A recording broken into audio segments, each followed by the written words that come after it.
fait, à l'heure d'aujourd'hui, les DMP, elles offrent la possibilité d'avoir un tracking plus important de l'audience. La grande majorité des sites internet, de la majorité des marques, présentent en fait une part de trafic logué assez faible. Ce qui fait qu'en fin de compte, vous êtes en capacité d'identifier une part somme toute assez petite de l'audience qui se présente sur vos sites internet. La DMP, c'est l'opportunité d'arriver à traquer les cookies des internautes qui se présentent sur vos sites, d'avoir une meilleure compréhension des assets digitaux, d'arriver à pouvoir justement dépasser ce qu'ont toujours offert les outils d'analytics, d'avoir un ensemble de KPI de suivi de la performance digitale.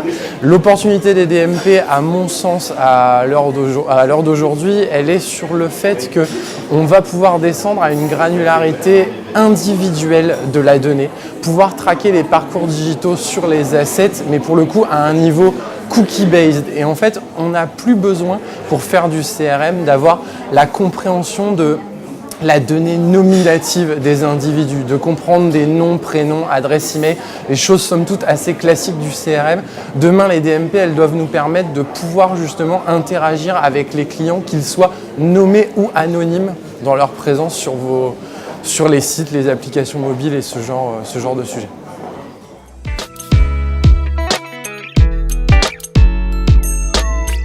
Sur la question de l'accompagnement, sur l'exploitation de ces DMP, le positionnement de l'agence, il est principalement sur justement l'activation de ces DMP. Le périmètre de données qui est traqué étant relativement important, le sujet il est vraiment sur la compréhension des parcours. Et c'est la compréhension de ces parcours à un niveau cookie qui derrière nous permet d'identifier les principaux points de rupture sur lesquels on veut pouvoir actionner de nouvelles opportunités à des fins de maintenir les visiteurs sur nos sites, monter des mécaniques de rétention. Et c'est justement sur cette compréhension des parcours et la construction de nouveaux assets de communication, de rétention des clients, que du coup l'agence s'est positionnée par rapport à ces sujets.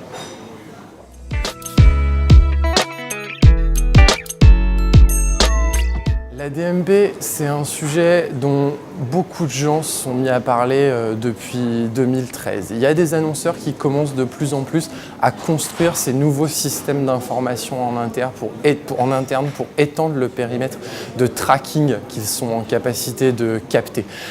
À date, encore certains annonceurs et certaines marques ne se sont pas lancés sur ces sujets. En revanche, l'avenir du CRM, à mon sens, et de la relation qu'on est en capacité d'offrir aux gens, elle repose bien sur la construction de ce genre de système. Des logiques comme le display en médias, les bannières ont toujours été perçues comme des dispositifs un peu de masse sur de l'achat de visibilité, sur des régies. Demain, le display, il doit en partie faire intégrer les canaux qui sont activables sur la partie CRM. L'affichage de bannières à des clients ne doit pas être considéré de la même façon que l'affichage de bannières au tout venant qui se présente sur une régie particulière. Les extensions de parcours en CRM sur de l'amont à génération de trafic, elles reposent obligatoirement sur la construction de ce genre de système.